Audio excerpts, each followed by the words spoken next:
أعوذ بالله من الشيطان الرجيم.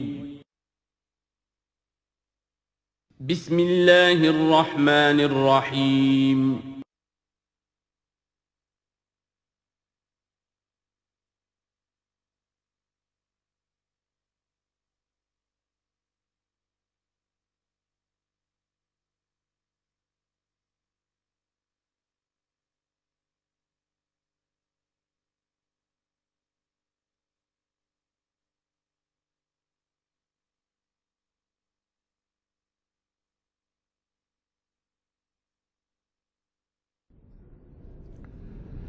بسم اللہ اولہ و آخرہ۔ پچھلی نشست میں جو گفتگو چل رہی تھی وہ فہم قرآن کے ضمن میں کچھ بنیادی اصول کہ جنہیں اگر پیش نظر رکھا جائے تو سہولت ہو جائے قرآن کے سمجھنے میں۔ 5 چیزیں بیان ہو چکی تھیں۔ نمبر 1، قرآن کا اسلوب استدلال منطقی نہیں ہے، فطری ہے، نیچرل اور خطابی ہے، انسان کو خود غور و فکر کرنے اور اپنے اندر جھانکنے کی دعوت دیتا ہے قرآن۔ ثانیاً، قرآن مجید کی آیات میں تقسیم ہے، محکمات اور متشابہات، اور سورہ آل عمران میں جہاں اس کا ذکر ہے فرما دیا گیا ہے کہ اہل ایمان کا شیوہ یہ ہونا چاہیے کہ وہ محکمات پر اپنی توجہ کو مرکوز رکھیں اور متشابہات کے بارے میں اجمالی طور پر یقین رکھیں کہ اللہ کی طرف سے ہے، یقیناً حق ہے، چاہے وہ ہماری سمجھ میں آئی ہے یا نہیں آئی۔ لیکن اس میں جو ایک براڈ تقسیم ہے وہ یہ کہ آیات الاحکام سب کی سب محکمات ہیں، مستقل، اور عالم غیب، عالم آخرہ، عالم برزخ، عالم ارواح، عالم ملائکہ، اس کے تمام امور مستقل طور پر متشابہات میں سے۔ البتہ ایک تیسری کیٹیگری ہے کہ جو سائنٹیفک فینومینا کے ضمن میں ہو سکتا ہے کہ ایک شے آج متشابہات میں ہو، کل وہ محکمات میں داخل ہو جائے، جبکہ انسانی علم جو ہے وہاں تک پہنچ جائے اور اس کا ادراک کر سکے۔ نمبر 3، تفسیر زیادہ تر لفظی طور پر اور نحو اور صرف سے بحث کرتی ہے، تعویل کا مقصد ہے اصل مدلول تک پہنچنے کی کوشش کرنا۔ نمبر 4، تعویل میں عام اور خاص کانٹیکسٹ میں، زمان و مکان کے خاص کانٹیکسٹ میں جب قرآن نازل ہوا تو کسی آیت کا کیا اصل مفہوم تھا جو سمجھا گیا، اس میں شان نزول کی روایات کو بھی اہمیت حاصل ہوگی۔ لیکن چونکہ قرآن مجید صرف اس دور کے لیے یا اس علاقے کے لوگوں کے لیے ہدایت نامہ بن کر نہیں آیا تھا، بلکہ پوری نوع انسانی کے لیے تابد الآباد، لہذا اسی میں وہ مضمر ہے، اس میں وہ ہدایت مضمر ہے کہ تعویل عام کر کے آیت کے الفاظ، ان کا در و بست اور آیت کا سیاق و سباق اس کے حوالے سے، اور القرآن یفسر بعضہ بعضا کے حوالے سے یقیناً جو ہے اس میں ابدی ہدایت جو مضمر ہے وہ بھی حاصل کی جا سکتی ہے۔ نمبر 5، تذکر اور تدبر کا فرق، یہ دونوں الفاظ قرآن کے ہیں۔ تذکر کے لیے 4 مرتبہ اللہ نے سورہ قمر میں چیلنجنگ انداز میں فرمایا ہے، وَلَقَدْ يَسَّرْنَا الْقُرْآنَ لِلذِّكْرِ فَهَلْ مِن مُدَّكِرٍ، ہم نے قرآن کو ذکر کے لیے، تذکر کے لیے، ہدایت اخذ کرنے کے لیے، بنیادی نصیحت حاصل کرنے کے لیے نہایت آسان بنایا ہے۔ تو ہے کوئی جو اس سے تذکر کرنا چاہے؟ اس تذکر بالقرآن کے لیے صرف یہ کافی ہے کہ انسان عربی زبان سے اتنا واقف ہو کہ اس کا ایک براہ راست مفہوم سمجھتا چلا جائے، اور دوسری شرط لازم ہے نیت کی درستی، طلب ہدایت پیش نظر ہو، اپنے علم کی دھوس جمانا جو ہے وہ مقصود نہ ہو، تو قرآن مجید سے تذکر حاصل ہو جائے۔ تدبر کے اعتبار سے قرآن مجید مشکل ترین کتاب ہے، بلکہ میں نے اس وقت ایک غلط لفظ استعمال کر دیا تھا، دنیا کی مشکل ترین، یہ دنیا کی کتاب ہے ہی نہیں، یہ تو مشکل ترین کتاب ہے، بھائی معنی کہ اللہ تعالیٰ کے علم کامل سے اس کا نزول ہوا ہے، اس علم کا احاطہ کسی انسان کے لیے ممکن نہیں ہے۔ اسی طرح یہ قرآن ایک ایسے سمندر کے مانند ہے جس کا نہ کوئی کنارہ ہے اور نہ ہی اس کی کوئی تہہ ہے۔ اس میں پوری زندگیاں کھپانے کے باوجود بھی افلا یتدبرون القرآن، تدبر، لیدبروا آیاتہ ولیتذکر اولو الالباب، یہ دو اصطلاحات خود قرآن کی ہیں۔ میرا جو کتابچہ ہے مسلمانوں پر قرآن مجید کے حقوق، اس میں نے ان پر تفصیل سے بحث کی ہے۔ نمبر 6، دو اعتبارات سے قرآن مجید پر غور کرنے والے کا ایٹیچیوڈ ایک دوسرے سے بالکل متضاد ہوگا۔ احکام کے حوالے سے ایک طالب علم کا رخ پیچھے کی طرف ہونا چاہیے، اسلاف نے کیا سمجھا، ان سے پہلوں نے کیا سمجھا، ان سے پہلوں نے کیا سمجھا، صحابہ نے کیا سمجھا، یہاں تک کہ اپنے آپ کو محمد الرسول اللہ کے قدموں میں پہنچا دیجیے۔ دین کا عملی پہلو، حلال اور حرام، جائز و ناجائز، یہ چیزیں آپ کو، یہ نہیں کہ آپ کو نئے زمانے کی وہ جو بھی ریسرچ ہو اس کے حوالے سے اور نئے زمانے کے سائنسی جو حقائق ہیں ان کے حوالے سے بات کریں۔ دوڑ پیچھے کی طرف ہے گردش ایام، تو پیچھے سے پیچھے، پیچھے سے پیچھے، یہاں تک کہ مصطفیٰ برسا خیش را کے دی ہم اوست اگر بہو نہ رسیدی تمام بولا۔ لیکن حکمت، سائنس اس کے حوالے سے آگے بڑھی ہے، آگے سے آگے بڑھی ہے۔ وہ تو میں عرض کر چکا ہوں کہ وہ جو فینومینا قرآن مجید میں سائنٹیفک مذکور ہیں، ان کی اصل حقیقت جو ہے وہ ہمارے اگر اسلاف کو سمجھ میں نہیں آ سکی تو بات سمجھ میں آتی ہے۔ ابھی اس علم کی سطح ہی اتنی کمزور تھی، اتنی نیچی تھی کہ ان کی اس کا ادراک ممکن نہیں تھا۔ اس میں آگے بڑھیے تو اس میں بالکل متضاد ہو گیا کہ ایک میں زمانے کا ساتھ دینے کی بجائے زمانے سے بھی آگے چلو، اور ایک میں پیچھے پیچھے پیچھے پیچھے، یہاں تک کہ محمد الرسول اللہ والذین معہ، محمد الرسول اللہ والذین معہ، ان کے قدموں تک اپنے آپ کو پہنچا دو۔ آخری شے فہم قرآن کے ضمن میں، لیکن یہ last but not the least کے مصداق ہے، یہ بات بہت صراحت کے ساتھ مولانا مودودی نے لکھی ہے تفہیم القرآن کے مقدمے میں، اور بہت اہم بات ہے، بہت اہم بات، اور وہ یہ ہے کہ قرآن مجید ایک ایسی کتاب نہیں ہے جسے کوئی محقق اور ریسرچ اسکالر اپنی لائبریری میں بیٹھ کر اور ریفرنس بک سامنے رکھ کر ادھر سے ادھر اور سمجھ لے۔ اس کے سمجھنے کی شرط لازم یہ ہے کہ جو یہ راستہ دکھاتا ہے اس پر چلنا شروع کرے۔ ایک ایک قدم کے بعد قرآنی حقائق مزید منکشف ہوں گے، اور مزید منکشف ہوں گے، اور مزید منکشف ہوں گے۔ جب تک قرآن مجید کے بتائے ہوئے راستے پر آدمی چلے گا نہیں، قرآن کی اصل حقیقت اس پر کبھی منکشف نہیں ہوگی۔ چاہے تفسیر لکھ دے، وہ تو لفظوں کی بحث ہے، صرف اور نحو ہے یا روایات ہے، وہ جمع کر دیجئے، لیکن یہ کہ قرآن مجید کا صحیح فہم عمل کے بغیر ممکن نہیں۔ جیسے قرآن مجید میں آتا زادتہم ایمانا، ایمان بڑھتا ہے، عمل کے ذریعے سے ایمان بڑھتا ہے۔ میں اس میں ایک شے کا اضافہ کر رہا ہوں، میرے نزدیک قرآن مجید مینول آف ریولیوشن،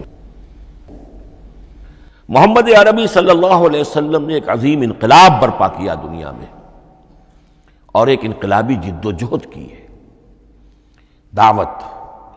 دعوت کے قبول کرنے والوں کو منظم کرنا، ان میں سم و طاعت کی عادت پیدا کرنا، پھر ان میں تن من دھن قربان کرنے کا جذبہ پیدا کرنا، پھر ان کا تزکیہ کرنا، ان کی تربیت، پھر جب وہ تیار ہو جائیں تو باطل سے ٹکر، اور اس میں پھر جہاد اور قتال کے مراحل، تاکہ انقلاب آ گیا، اور یہ کہ جاء الحق وزهق الباطل ان الباطل کان زہوقا۔ اس جد و جہد کے ہر مرحلے پر قرآن نازل ہو رہا ہے، جو اس مرحلے کے جو مسائل ہیں، جو اس مرحلے کے پرابلمز ہیں، جو اس مرحلے کی مشکلات ہیں، ان سے بحث کر رہا ہے۔ اب اگر کوئی فرد یا کوئی گروہ اس پروسیس میں وہ داخل ہی نہیں، وہ سمجھ ہی نہیں سکتا کہ یہ جو بات کہی جا رہی ہے اس کا اصل محل کیا ہے، مقام کیا ہے، کیوں کہی جا رہی ہے۔ وہ تو جب اسی قسم کی انقلابی جد و جہد میں کوئی خود مبتلا ہوگا تو اسے معلوم ہوگا یہ تھی وہ مشکل، یا یہ تھا وہ مسئلہ، یا یہ تھا وہ مرحلہ جو اس وقت کی جو جد و جہد تھی محمد الرسول اللہ والذین معہ کی، کہ اس وقت یہ آیات نازل ہوئی۔ اس طریقے سے مینول آف ریولوشن میں کہا کرتا ہوں، چونکہ ہماری جو طب کی تعلیم ہوتی ہے ان میں مینول آف ڈسیکشن سب سے پہلے جو ہے اناٹمی پڑھائی جاتی ہے اور ڈیڈ باڈی کی ڈسیکشن ہوتی ہے، تو مینول آف ڈسیکشن جو ہے وہ پہلی کتاب ہوتی ہے جو ہمیں ملتی ہے۔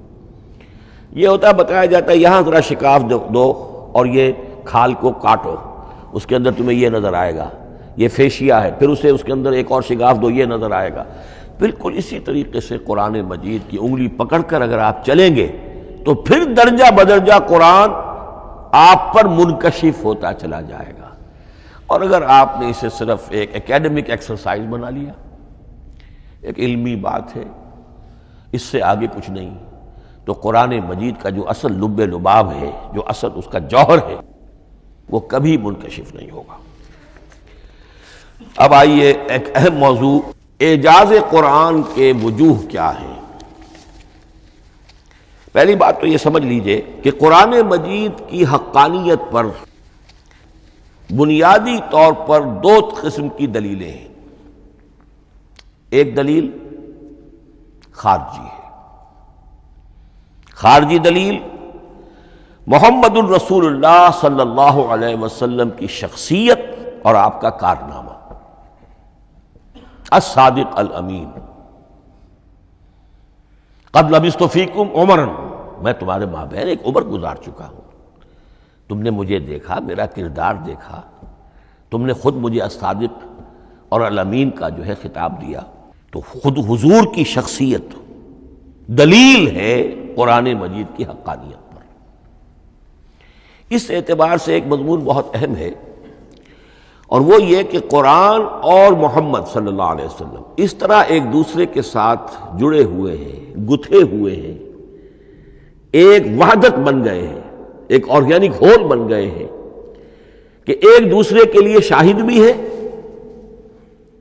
اور ایک دوسرے کے لیے کمپلیمنٹری بھی ہے، جس کے لیے میں دو مقامات سے استشہاد کروں گا۔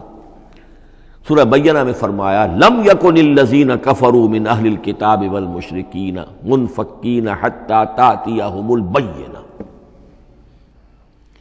اہل کتاب میں سے اور کفار میں سے، مشرکین میں سے جو لوگ جنہوں نے کہ کفر کیا تھا، وہ علیحدہ نہیں کیے جا سکتے تھے جب تک کہ بینہ نہ آ جاتی۔ اب بینہ کیا ہے؟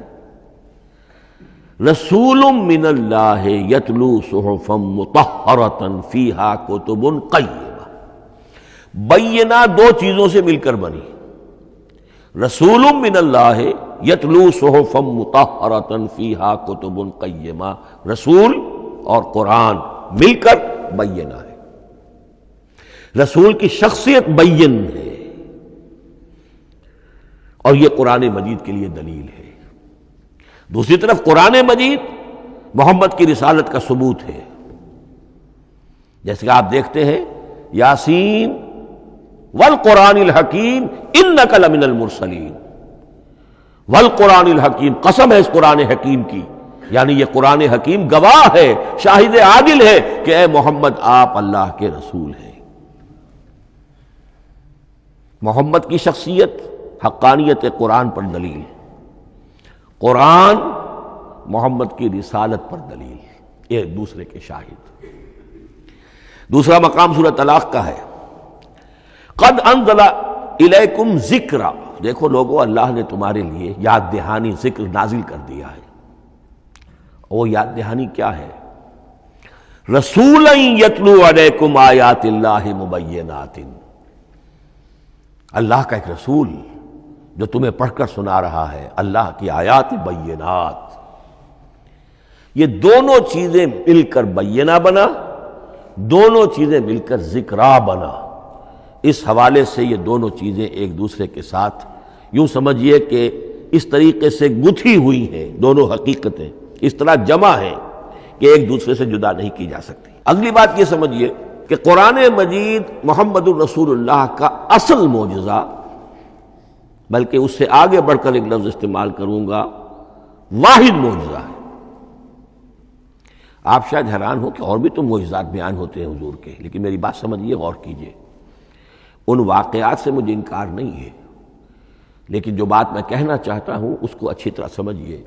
معجزہ کہتے کسے ہیں؟ معجزہ عاجز کر دینے والی شے۔ اس معجزے میں دو چیزیں ہونی لازم ہیں، دعویٰ اور تحدی، چیلنج۔ جب کہ کوئی خرق عادت کوئی شے پیدا ہو جائے، خرق عادت اسے کہتے ہیں کہ فزیکل لا ایک ہے، پانی، واٹر کیپس اٹس سرفیس، حضرت موسیٰ کا عصا اس پر لگا اور سمندر پھٹ گیا، خرق عادت ہے، یعنی جو عادی قانون ہے، عام طور پر جو قوانین طبعیہ ہیں ان کا پھٹ جانا، ختم ہو جانا، ٹوٹ جانا، اور کسی حقیقت کا اس میں سے ظاہر ہو جانا جو ان فزیکل لاز کے خلاف۔ آگ کے بارے میں قانون کیا ہے؟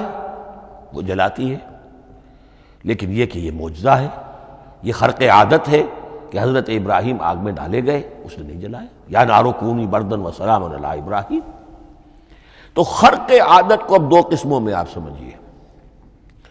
ایک خرق عادت وہ ہے جو دعوے کے ساتھ پیش کیا جائے، اپنی صداقت، اپنی رسالت کی حقانیت اور صداقت کے ثبوت کے طور پر، اور اس میں چیلنج کیا جائے کہ آؤ مقابلہ کر لو۔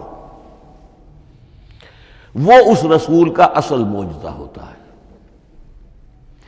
ایک خرق عادت وہ ہے جو اللہ تعالیٰ اپنے نیک بندوں کی بزرگی کو ظاہر کرنے کے لیے، غیر انبیاء کے لیے بھی کرامات جنہیں ہم کہتے ہیں ہو جاتی ہے۔ بہت سے صحابہ سے وہ کرامات ثابت ہیں۔ حضرت عمر رضی اللہ تعالی عنہ کو شام کا میدان جنگ دکھا دیا گیا، یا ساریۃ الی الجبل کے الفاظ آپ نے فرمائے۔ ابھی تو ٹیلی ویژن کہیں نہیں تھا، ابھی یہ سارے وسائل و ذرائع موجود نہیں تھے، یہ خرق عادت ہے۔ غیر نبی کے لیے اسے ہم کہیں گے کہ یہ کرامات ہے۔ نبی کے لیے لفظ معجزہ اختیار کر لیا جاتا ہے، لیکن معجزہ اس کو نہیں کہنا چاہیے، اصل میں یہ بھی نبی کے لیے کرامات کے درجے کی شے ہے جو اس سے بلند ہے۔ معجزہ وہ ہے جسے کوئی نبی دلیل کے طور پر پیش کرے اور اس پر چیلنج کرے کہ آؤ اور مقابلہ کرو۔ مثلا حضرت موسیٰ علیہ السلام کو دو معجزے دیے گئے، اور اس میں سے جو سانپ بن جانا تھا لاٹھی کا، وہ معجزہ ہے جس پر چیلنج بھی آیا اور ساحروں سے مقابلہ بھی کیا، اور ساحر شکست کھا گئے، عاجز آ گئے۔ القی السحرۃ ساجدین، وہ سارے جادوگر جو ہیں فوری طور پر بے اختیار سجدے میں گر گئے۔ آمنا برب موسیٰ و ہارون، ہم ایمان لے آئے موسیٰ اور ہارون کے رب پر۔ یہ معجزہ ہے۔ اس معنی میں محمد الرسول اللہ صلی اللہ علیہ وسلم کا معجزہ صرف قرآن حکیم۔ قرآن مجید میں آپ سورہ انعام میں بھی دیکھیں گے بہت ہی شدت کے ساتھ، سورہ بنی اسرائیل میں دیکھیں گے بڑی تفصیل کے ساتھ معجزے طلب کیے گئے۔ آپ اس مکے کی سرزمین میں ابھی ہمارے دیکھتے ہی دیکھتے چشمہ نکال دیجئے، ہم مان لیں گے آپ اللہ کے رسول ہیں۔ آپ ہماری نگاہوں کے سامنے آسمان پر چڑھ کر دکھائیے، پھر وہاں سے کتاب لے کر اتریے، پھر ہم سمجھ لیں گے آپ اللہ کے رسول ہیں۔ آپ کے لیے چشم زدن میں کوئی محل سونے کا چاندی کا تیار ہو جائے، مان لیں گے آپ کو اللہ کے رسول ہیں۔ آپ اس بے آب و گیا وادی میں فوراً ایک باغ جو ہے اپنے لیے بنا کے دکھا دیں، مان لیں گے کہ آپ اللہ کے رسول ہیں۔ ایسے تمام مطالبات پر اللہ تعالیٰ کی طرف سے کوڑا جواب ملا، اللہ اس قسم کی کوئی شے نہیں دکھائے گا۔ بلکہ سورہ انعام جب ہم پڑھیں گے وہاں تو بہت ہی واقعہ یہ ہے کہ اس کو پڑھ کر رقت طاری ہوتی ہے کہ ایک موقع پر ایسا محسوس ہوتا ہے کہ حضور صلی اللہ علیہ وسلم کی طبیعت مبارکہ میں یہ خیال پیدا ہو گیا کہ اللہ کو ایسی شے ان کو دکھائی دی جائے تاکہ چپ تو ہو جائیں، نہ بھی مانیں گے چپ تو ہوں گے، ورنہ تو عوام کے سامنے ان کی دلیل مجھ پر قائم ہو رہی ہے کہ بھائی یہ رسالت کے مدعی ہے، ہم کہتے ہیں معجزہ دکھاؤ، معجزہ نہیں دکھاتے، تو پوزیشن میری جو ہے کمزور ہو رہی ہے۔ وہاں جس انداز میں اللہ نے کہا ہے، ہرگز نہیں، اے نبی اگر آپ کے اختیار میں ہے تو کہیں آسمان پر سیڑھی لگا لیجئے، یا زمین میں سرنگ لگا کے کوئی معجزہ لا سکتے ہو تو لے آئیے، ہم نہیں دکھائیں گے۔ رقت طاری ہوتی ہے۔ تو حضور کا معجزہ اس معنی میں صرف ایک ہے اور وہ قرآن ہے۔ اچھا، اس کے لیے کیسے کیسے چیلنج کیے گئے؟ ام یقولون تقولہ بل لا یؤمنون فلیاتوا بحدیث مثلہ ان کانوا صادقین، سورۃ الطور۔ کیا ان لوگوں کا کہنا یہ ہے کہ یہ کلام خود محمد نے موضوع کر لیا ہے صلی اللہ علیہ وسلم؟ تو اگر ایسی بات ہے تو وہ بھی ایسا ہی کلام پیش کر دیں۔ تحدی، اس چیلنج کو کوئی قبول نہیں کر سکا۔ کم سے کم اس شرافت کا اقرار کرنا پڑتا ہے کہ اس وقت عرب قوم میں یہ شرافت تھی کہ کسی نے اٹمپٹ بھی نہیں کی، ورنہ کوئی شخص الٹی سیدھی عبارت لکھ کر لے آتا اور کھڑا ہو کر کہہ دیتا کہ ٹھیک میں کہتا ہوں یہ ہے، یہ قرآن کی طرح کا کلام ہے۔ نہیں، کسی نے نہیں کیا۔ تاریخ یہ بتاتی ہے کہ اس تحدی کا کوئی کسی نے قبول نہیں کیا۔ اسی طرح فرمایا سورہ بنی اسرائیل میں، قل لئن اجتمعت الانس والجن على ان یاتوا بمثل هذا القرآن لا یاتون بمثلہ ولو کان بعضهم لبعض ظہیرا۔ چیلنج ہے، اے نبی کہہ دیجئے اگر تمام انسان، تمام جن مل کر بھی چاہیں کہ ایسی کوئی کتاب وہ مرتب کر لے، نہیں کر سکیں گے، چاہے وہ سب کے سب ایک دوسرے کی مدد کریں۔ ہے کہ نہیں چیلنج؟ اسی طریقے سے سورہ ہود میں فرمایا، اب اس کو کہتے ہیں برسبیل تنزل، پوری کتاب نہیں لا سکتے قرآن جیسی، چلو تو 10 صورتیں لے آؤ۔ قل فاتوا بعشر سور مثلہ مفتریات، اے کہیے اے نبی، سورہ ہود کی آیت نمبر 13 ہے، اس جیسی کوئی 10 صورتیں لے آؤ۔ 114 نہ صحیح، 10 صحیح۔ یہ بھی نہیں ہوا تو برسبیل تنزل اور سورہ یونس میں فرمایا، قل فاتوا بسورۃ من مثلہ، ایک سورت ہی لے آؤ۔ اور اسی کو سورہ بقرہ کے 30 رکوع میں دہرایا گیا، وَإِن كُنتُمْ فِي رَيْبٍ مِّمَّا نَزَّلْنَا عَلَىٰ عَبْدِنَا فَأْتُوا بِسُورَةٍ مِّن مِّثْلِهِ وَادْعُوا شُهَدَاءَكُم مِّن دُونِ اللَّهِ إِن كُنتُمْ صَادِقِينَ۔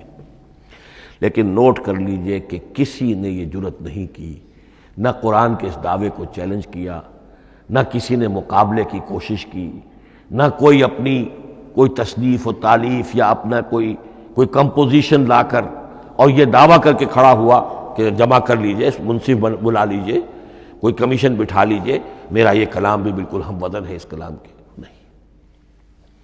اب ہمیں دیکھنا یہ ہے کہ وجوہ اعجاز قرآن مجید کے کیا کیا ہے۔ معجزہ تو یہ ہے، حضور کا اصل معجزہ یہ ہے، لیکن معجزہ کس کس پہلو سے ہے؟ یہ ایک ایسا موضوع ہے کہ جس پر پوری تصانیف لکھی گئی ہیں۔ وجوہ الاعجاز، وجوہ اعجاز القرآن، قرآن کے معجزہ ہونے کے کون کون سے پہلو ہیں۔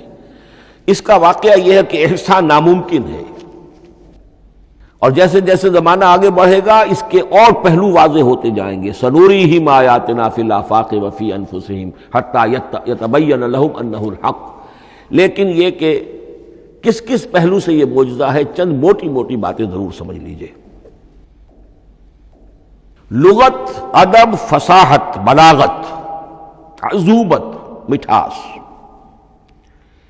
اس کے اعتبار سے قرآن معجزہ ہے۔ لیکن اس اعتبار سے قرآن معجزہ ہے یا تو تھا اپنے زمانے کے عربوں کے لیے، غیر عرب کے لیے تو نہیں تھا۔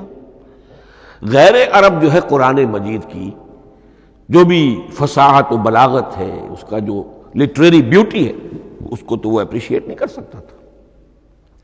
یہ حصہ جو ہے یا تو عربوں کے لیے تھا اس وقت دائمی، یا آج بھی عرب کچھ نہ کچھ، بہرحال عربی ان کی زبان ہے، وہ پڑھتے ہیں، جیسا کہ میں نے عرض کیا تھا، چاہے عیسائی ہوں اور چاہے یہودی ہوں، وہ بھی اپنے ہاں لٹریچر کی، عربی لٹریچر کی ہائیسٹ کتاب کی حیثیت سے قرآن مجید کو پڑھانے پر مجبور ہے۔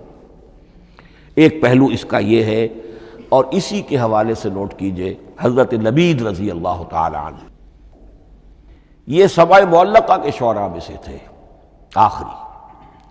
عربوں میں چونکہ اس کا بڑا چرچا تھا شاعری کا، تو ان کا جو سالانہ جشن ایک ہوتا تھا، اس میں وہ بہت بڑے بڑے شعراء سب جمع ہوتے تھے، اپنے اپنے قصیدے پڑھتے تھے، اور جس کا قصیدہ سمجھا جاتا تھا کہ سب سے اعلیٰ ہے، سب سے بلند ہے، سب سے عمدہ ہے، اب اسے اس سال کے لیے وہ گویا کہ ملک الشعراء اس کو مانا جاتا تھا کہ یہ شاعروں کا بادشاہ ہے، اور تمام شاعر اسے سجدہ کرتے تھے بالفعل۔ اور اس کے قصیدے کو کعبے کی دیوار کے ساتھ ٹانگ دیا جاتا تھا، معلق کر دیا جاتا تھا۔ ایسے 7 قصیدے ہیں جن کے مجموعے کا نام ہے 7 معلقہ۔ اس 7 معلقہ جو ہے 7 جو سلسلے ہیں، ان میں آخری حضرت لبید کا ہے، وہ ایمان لے آئے۔ ایمان لانے کے بعد انہوں نے شعر کہنا چھوڑ دیا۔ اس پر حضرت عمر نے ایک دفعہ ان سے کہا کہ لبید اب آپ شعر نہیں کہتے۔ ان کا جواب تھا ابعد القرآن، کیا قرآن کے بعد بھی کسی کے لیے کوئی موقع ہے کہ وہ کچھ کہنے کی کوشش کرے؟ فصاحت اور بلاغت کی تو معراج قرآن مجید ہے، وہ آ چکی ہے۔ تو جہاں تک اہل عرب کے لیے اس کا معجزہ ہونا خاص طور پر اس دور میں اور اب بھی کسی درجے میں، اس میں تو اہمیت ہے اس کی ادبیت، اس کی فصاحت، اس کی بلاغت، اس کی عذوبت۔ دائمی اور ابدی یہ کس اعتبار سے معجزہ ہے؟ عہد حاضر میں اور غیر عرب لوگوں کے لیے۔ نمبر 1، سائنسی حقائق کا انکشاف۔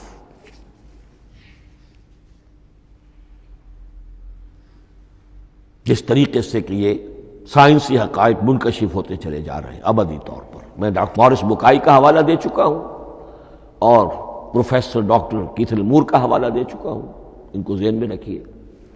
سنریہم آیاتنا فی الآفاق وفی انفسہم حتی یتبین لہم انہ الحق۔ نمبر 2، حضور کا وہ کارنامہ کہ آپ نے ایک عظیم انقلاب برپا کر کے دکھایا اور وہ نظام قائم کر کے دکھایا کہ جس سے بہتر، جس سے عادلانہ، جس سے زیادہ منصفانہ کوئی نظام دنیا میں نہ آج تک قائم ہوا ہے اور نہ اس کی کوئی دوسری نظیر پیش کی جا سکتی۔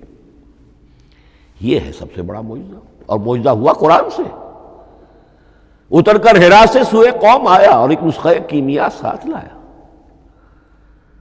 یہ سارا معجزہ، جیسا کہ میں نے شروع میں عرض کیا ہے، محمد اور قرآن دونوں مل کر بینہ بھی ہے تو رسول من اللہ یتلو صحفا مطہرۃ فیہا کتب قیمہ، اور قد انزل الیکم ذکرا رسولا یتلو علیکم آیات اللہ المبینات۔ یہ معجزہ جو ہے جس کے حوالے سے دنیا میں بڑی بڑی شخصیات نے شہادت دی۔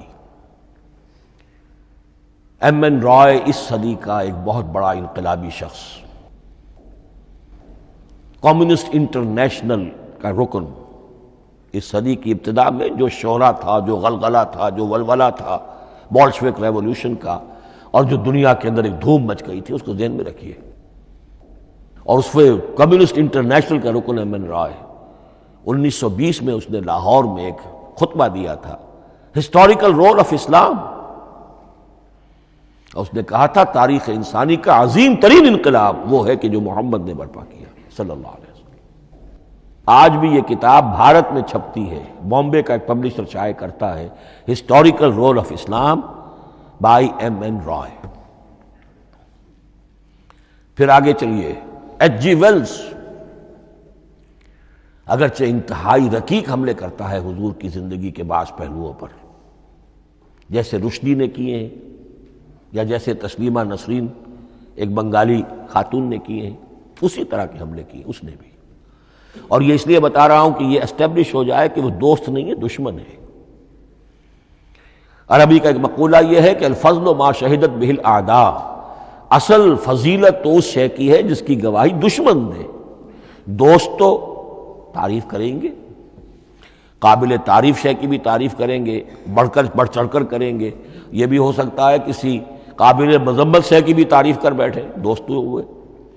دشمن جو ہے وہ تو ظاہر بات ہے اسی بات کو مانے گا جس میں کسی شک و شبہ کی گنجائش نہ ہو۔ اس لیے میں نے عرض کیا کہ دشمن ہے، رقیق حملے کرتا ہے، لیکن آخر میں جب آتا ہے concise history of the world میں چیپٹر جو ہے حضور پر، اس میں خطبہ حجۃ الوداع کا وہ حوالہ دیتا ہے، لا فضل لعربی علی عجمی ولا لعجمی علی عربی ولا لاحمر علی اسود ولا لاسود علی احمر الا بالتقوی۔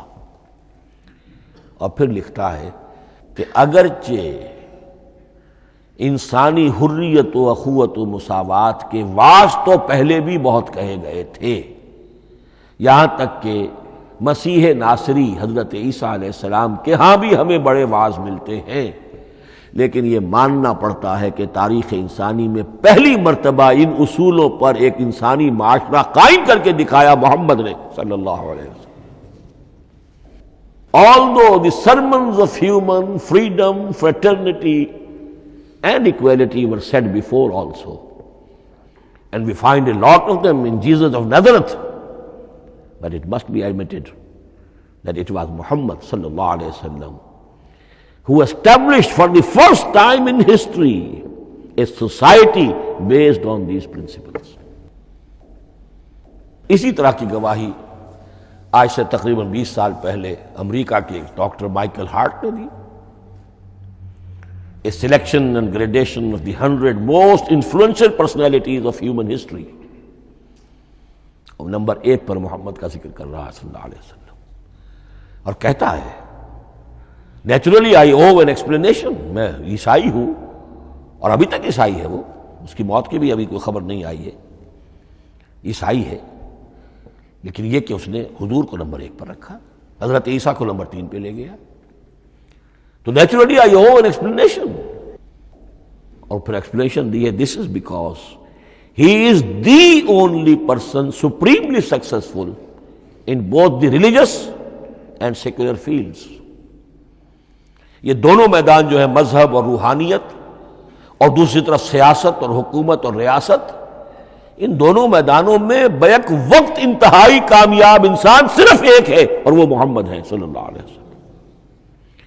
یا تو آدمی اس میں اونچا ہوتا ہے، روحانیت میں ہے، دین میں ہے، اخلاق میں ہے، تو سیاست اور ریاست میں زیرو ہوگا. یا کوئی بہت بڑا بادشاہ ہے، بڑا حکمران ہے، بڑا فاتح ہے، سکندر اعظم ہے، تو وہ اخلاقیات میں اور روحانیات میں زیرو نہیں، مائنس ہوگا. یہ معاملہ کہ دونوں میں this is because he is the only person supremely successful in both the religious and the secular fields. لیکن یہ بات نوٹ کر لیجئے کہ جو تازہ ایڈیشن ہے اس کتاب کا، اس میں سے یہ پیسج نکال دیا ہے نئے جو ایڈیٹرز ہیں انہوں نے. اس کے لیے آپ کو کسی پرانے ایڈیشن سے رجوع کرنا پڑے گا، concise history of the world, اور وہ لائبریریوں میں مل جائے گا. علامہ اقبال نے اس بات کو یوں بیان کیا ہے، ہر کجا بینی جہان رنگ و بو، کہ از خاکش بروید آرزو، یاد نور مصطفیٰ اورا بہاس، یا ہنود اندر تلاش مصطفیٰ است. اس دنیا میں تمدن کے اعتبار سے، اخلاق کے اعتبار سے، معاشرت کے اعتبار سے کہیں کوئی خوبی اگر تمہیں نظر آتی ہے، کوئی رمق نور کی، خوبی کی، بھلائی کی، رنگ و بو، جان لو کہ یا تو وہ نور محمدی سے مستعار لی گئی ہے، اور یا ابھی تک انسان ابھی محمد کی تلاش میں ہے، ادھر جا رہا ہے، قافلہ ادھر جا رہا ہے، نوع انسانی کا چاروں ناچار ادھر جا رہا ہے. سوشل ایوولوشن کا پروسیس انسان کو افراط و تفرید کے دھکوں کے باوجود تدریجاً لے کر جا رہا ہے بحیثیت مجموعی پوری مین کائنڈ کو اسی بات کی طرف کہ جس کی طرف دعوت دی تھی محمد رسول اللہ صلی اللہ علیہ وسلم. ہر کجا بینی جہان رنگ و بو، کہ از خاکش بروید آرزو، یا ز نور مصطفیٰ اورا بہاست، یا ہنود اندر تلاش مصطفیٰ است. اسی اعتبار سے میں ایک بات اور کہہ رہا ہوں، اس پہلو سے واقعہ یہ ہے کہ میرے نزدیک اس دور میں اعجاز قرآن کی سب سے بڑی نمائندہ شخصیت، اعجاز قرآن کا سب سے بڑا مظہر علامہ اقبال کی ذات ہے. 20ویں صدی کا مفکر، فلسفی، مشرق و مغرب کے فلسفے پڑھ چکا، قدیم اور جدید فلسفہ سب کا مطالعہ کیا، اور اس کے بعد اس کو قرآن کی حقانیت پر جو یقین نظر آیا ہے، قرآن کی عظمت جس طرح اس پر منکشف ہوئی ہے، وہ واقعہ یہ ہے کہ مجھے کم سے کم اپنی محدود معلومات کی حد تک عظمت قرآن کا وہ انکشاف کسی دوسرے شخص پر نظر نہیں آتا. انہوں نے جس طریقے سے مرثیے کہے کہ مسلمان قوم نے کس طرح قرآن کو چھوڑا ہوا ہے، واعظ ہے تو قرآن سے نہیں، کہیں اور سے۔ تربیت اور تزکیہ نفس ہے تو اس کا تعلق قرآن سے نہیں، وہ بھی کچھ اور مستعار چیزیں ادھر سے ادھر سے لے لی ہیں۔ فلسفے ہیں تو کہیں اور سے لے لیے ہیں، قرآن سے حکمت جو ہے وہ اخذ نہیں کی گئی ہے۔ کیسے کیسے انہوں نے عظمت قرآن کا جو انکشاف ان پر ہوا اس کی تعبیر کی ہے۔ کتاب زندہ قرآن حکیم، حکمت او لا یزال است و قدیم، حرف اورا ریب نئے، تبدیل نئے، آیاش شرمندہ تعویل نئے، فاش گویا ماں سے در دل مضمر است، یہ کتابیں نیز چیزیں دیگر است، مثل حق پنہاؤ ہم پیداستو، زندہ و پائندہ و گویاستو، چون بجاں در رفت جہاں دیگر شود، جہاں چو دیگر شد جہاں دیگر شود۔ میں اس میں خاص طور پر دو اشعار آپ کو اس وقت سنانا چاہتا ہوں۔ انہوں نے حضور سے مناجات کرتے ہوئے دو اشعار کہے ہیں، اس سے آپ کو اندازہ ہوگا کہ انہیں کتنا یقین تھا کہ میرے سارے فکر کا منبع قرآن حکیم ہے۔ کہتے ہیں در دلم آئینہ بے جوہر است، اے اللہ کے رسول صلی اللہ علیہ وسلم، اگر میرا دل اس آئینے کے مانند ہے جس میں چمک نہیں ہے، ورب حرفم غیر قرآن مضمر است، اور اگر میرے پیغام میں قرآن کے سوا کوئی شے شامل ہو گئی ہے، قرآن کے سوا کوئی چیز اس میں چھپی ہوئی ہے، مضمر ہے، پردہ ناموس فکرم چاک کن، تو میرے فکر کی ناموس کے دھجیاں بکھیر دیجئے۔ پردہ ناموس فکرم چاک کن، این خیامہ راز خارم پاک کن، اس شاہراہ کو اس کانٹے سے پاک کر دیجئے، کانٹا میرا، میں کانٹے کے مانند ہوں، پھر اٹھا کر پھینک دیجئے۔ روز محشر خار و رسوا کن مرا، بے نصیب از بوسہ پاک کن مرا، قیامت کے دن مجھے ذلیل و خوار کیجیے گا اور اپنے قدموں، اپنے پائے مبارک کا بوسہ لینے سے محروم کر دیجیے گا۔ یہ اتنی بڑی بد دعا جو اقبال اپنے آپ کو دے رہا ہے، تو کس قدر یقین اسے حاصل ہے کہ اس نے قرآن کی ترجمانی کی ہے۔ اب آئیے، بہت چھوٹے چھوٹے دو اور مضمون ہیں۔ قرآن حبل اللہ ہے، اس کے کیا معنی ہے؟ حبل رسی کو کہتے ہیں، اللہ کی رسی۔ حبل من مسد، سورہ لہب میں یہ لفظ آیا ہے۔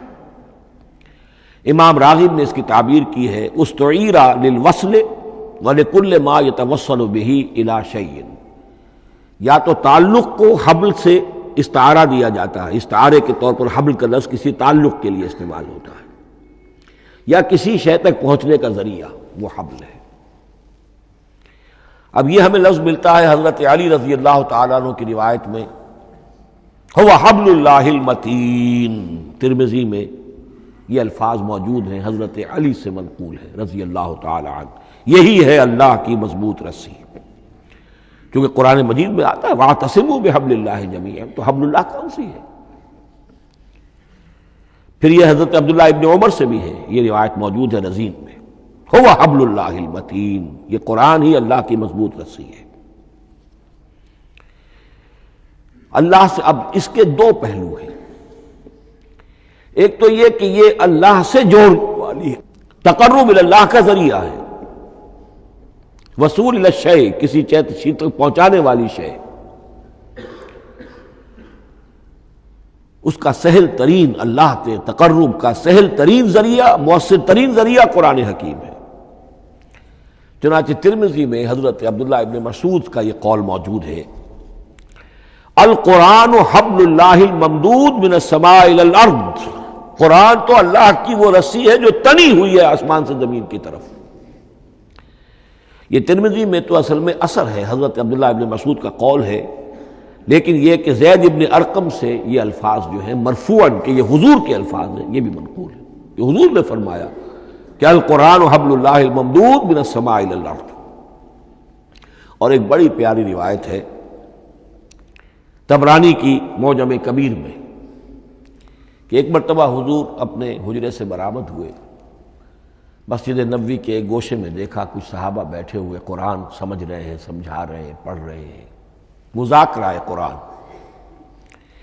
آپ کے چہرے پر بڑے بشاشت کے آثار ظاہر ہوئے، خوشی کے آثار۔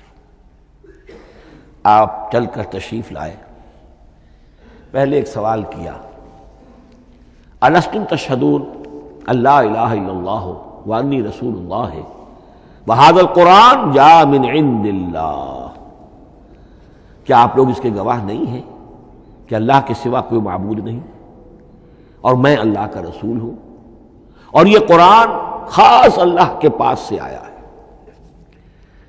صحابہ کا جواب کیا ہو سکتا تھا؟ بلا یا رسول اللہ، کیوں نہیں اللہ کے رسول، ہم گواہ ہیں، اللہ کے سوا کوئی معبود نہیں، آپ اللہ کے رسول ہیں اور قرآن خاص اللہ کے پاس سے آیا ہے۔ اب آپ نے فرمایا فاستبشروا، خوشیاں مناؤ، فإن هذا القرآن طرفه بأيديكم وطرفه بيد اللہ، اس لیے کہ یہ قرآن وہ شے ہے کہ اس کا ایک سرا تمہارے ہاتھ میں ہے، ایک سرا اللہ کے ہاتھ میں۔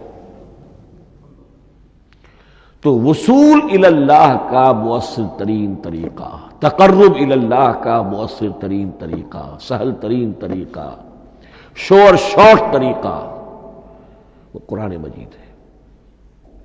اس اعتبار سے بھی کہ ہے ہی اللہ کی صفت، یہ ہم بحث کر چکے ہیں پہلے، اللہ کا کلام ہے، کلام صفت ہوتی ہے، اور صفت لا عین ولا غیر، یہ قرآن اللہ کا غیر نہیں ہے، ہم سمجھ نہیں سکتے، لیکن یہ کہ ہر صفت جو ہے وہ تو در حقیقت نہ عین ہے نہ غیر ہے۔ دوسری طرف یہی قرآن جو ہے حبل اللہ اس معنی میں بنتا ہے کہ مسلمانوں کو باہم جوڑنے والی شے، وَاعْتَصِمُوا بِحَبْلِ اللَّهِ جَمِيعًا وَلَا تَفَرَّقُوا، حبل اللہ کو مضبوطی کے ساتھ تھام لو، سب کے سب جمع ہو کر، یہ تمہیں تفرقے سے بچانے والی شے ہے۔ اس کی وجہ کیا ہے؟ ظاہر بات ہے کہ انسانوں جو ہے ان کے اندر اتحاد پیدا ہوگا اتحاد فکری کے نتیجے میں، فکر ایک ہو، نظریات ایک ہوں، ویلیوز ایک ہوں، مقاصد ایک ہوں، تبھی تو انسان متحد ہوں گے۔ یہ بھیڑوں کا گلہ تو نہیں ہے کہ چرواہے کی ایک لاٹھی کافی ہے ان کو جمع رکھنے کے لیے، وہ بھیڑوں کا گلہ ہے۔ انسانوں کو جمع کرنے کے لیے کوئی ایسی شے جو تمہیں ایک فکر سے، ایک نظریے سے، ایک مقصد سے، ایک نصب العین سے متصف کر دے، وہ تمہیں جوڑ دے گی۔ اور قرآن وہ شے ہے جو ایک فکر دیتا ہے، ایک خیال دیتا ہے، ایک نظریہ دیتا ہے، ایک عقیدہ دیتا ہے، ایک مقصد دیتا ہے، ایک نصب العین دیتا ہے، اللہ کے لیے جینا، اللہ کے لیے مرنا، ان صلاتی و نسکی و محیای و مماتی للہ رب العالمین، ایک آئیڈیل دیتا ہے محمد الرسول اللہ کی شکل میں، لقد کان لکم فی رسول اللہ اسوۃ حسنہ۔ اب قرآن وہ چیز ہے کہ جو تمہیں آپس میں جوڑتی چلی جائے گی، تمہارے درمیان اتحاد پیدا ہو جائے گی۔ آخری چیز، مسلمانوں پر قرآن مجید کے حقوق کیا ہیں؟ یہ صرف اشارہ کروں گا اس لیے کہ اس پر میرا کتابچہ موجود ہے، اور اس کتابچے کو اللہ تعالیٰ نے بہت قبول عام عطا فرمایا۔ اس کا انگریزی ترجمہ کیا ایک صاحب نے، از خود کیا، خود ہی ٹائپ کیا، خود ہی چھپوایا۔ عربی ترجمہ ایک صاحب نے کیا، خود کیا۔ فارسی ترجمہ ایک صاحب نے کیا، خود کیا، بغیر کسی معاوضے کے۔ ملیشیا میں وہ چھپ چکا ہے، لاکھوں کی تعداد میں عام ہو چکا ہے۔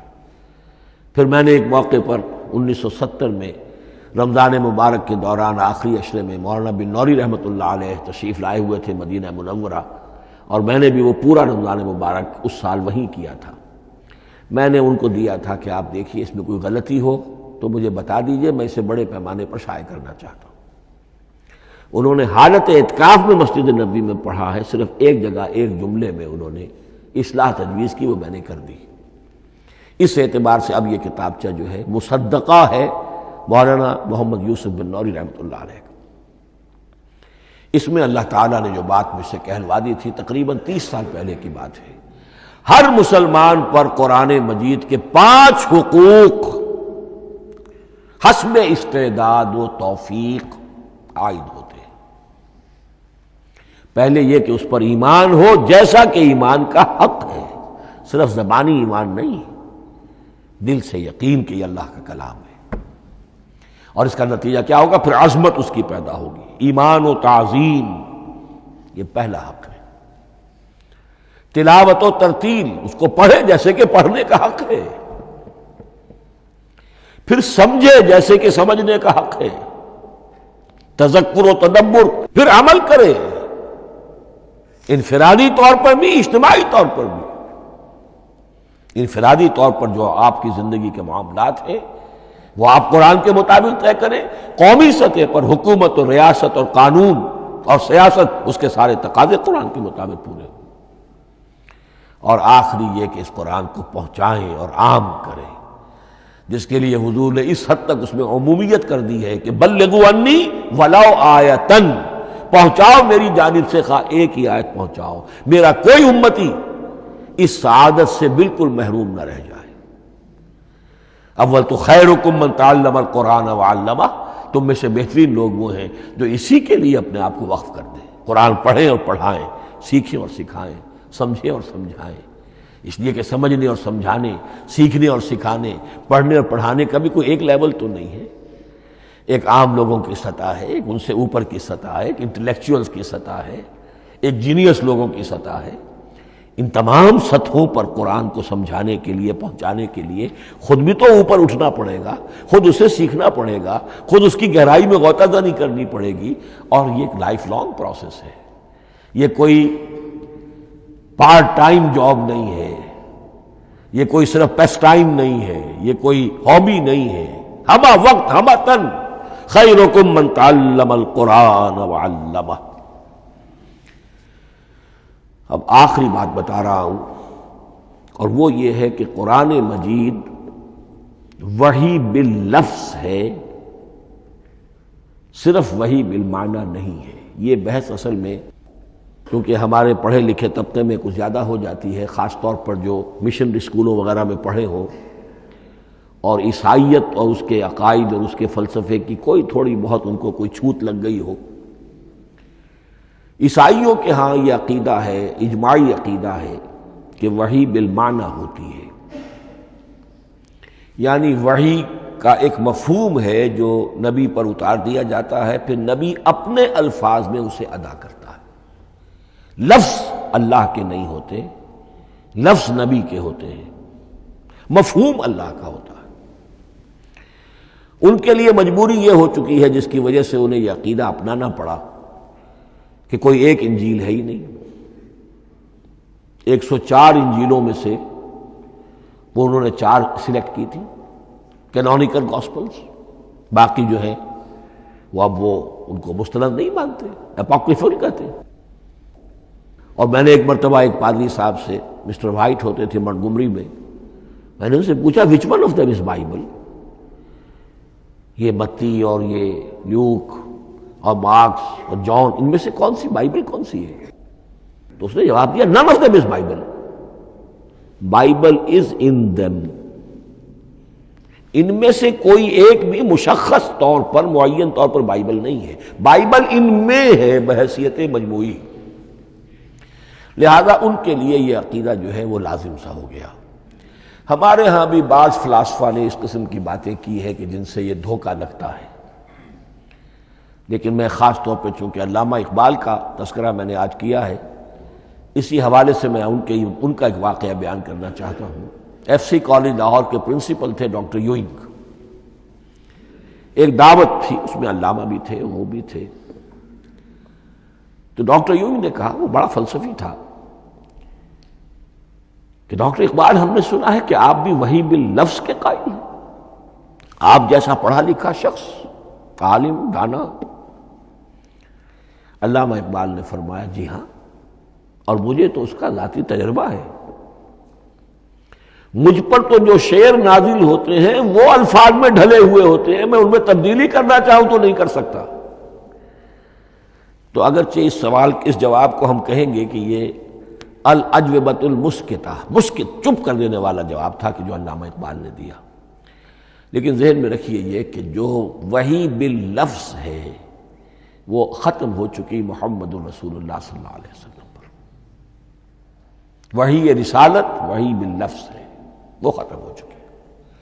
البتہ الہام، کشف، رویا، القاء، یہ وحی بالمعنی ہے، یہ کوئی ایک شے ہے جو دل میں ڈال دی جاتی ہے۔ اس کے دروازے آج بھی کھلے ہوئے ہیں، اور یہ جان لیجئے قرآن مجید کی حقانیت کا جو اصل ثبوت ہے وہ یہ ہے کہ آپ اسے اپنے باطن کے اندر محسوس کریں۔ یہ جو باطنی تجربہ علامہ اقبال نے کہا ہے کہ انسان اپنے باطن میں محسوس کرے کہ ہاں یہ بات ہے، ٹھیک ہے، اس کے لیے کہ علامہ ابن قیم رحمۃ اللہ علیہ کا قول ایسا ہے، بڑا پیارا قول ہے۔ قرآن کے کچھ پڑھنے والے ایسے ہیں جب قرآن کو پڑھتے ہیں تو یوں محسوس کرتے ہیں کہ ہم مصحف سے نہیں پڑھ رہے، لوح قلب سے پڑھ رہے ہیں، ہمارے دل پر لکھا ہوا قرآن موجود ہے۔ یعنی ہماری فطرت، ہمارے اندر کی کوئی حقیقت ہے جو سرٹیفائی کر رہی ہے، توثیق کر رہی ہے، اٹیسٹ کر رہی ہے کہ ہاں یہ ٹھیک ہے۔ اور اس کی وجہ کیا ہے؟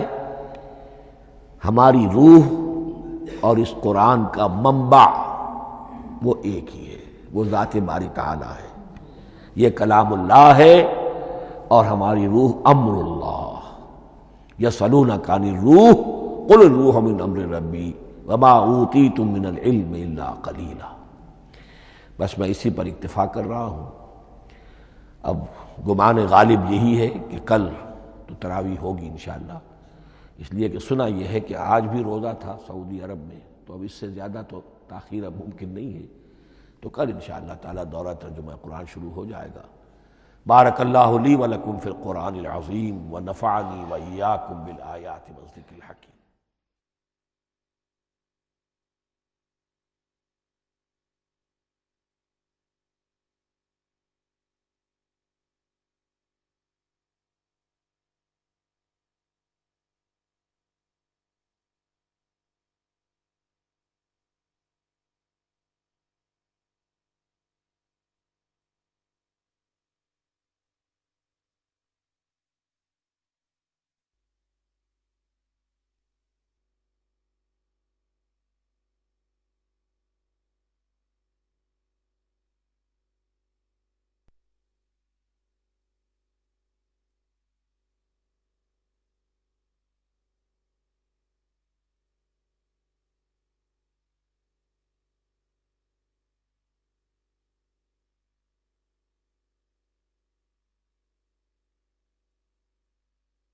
أعوذ بالله من الشيطان الرجيم.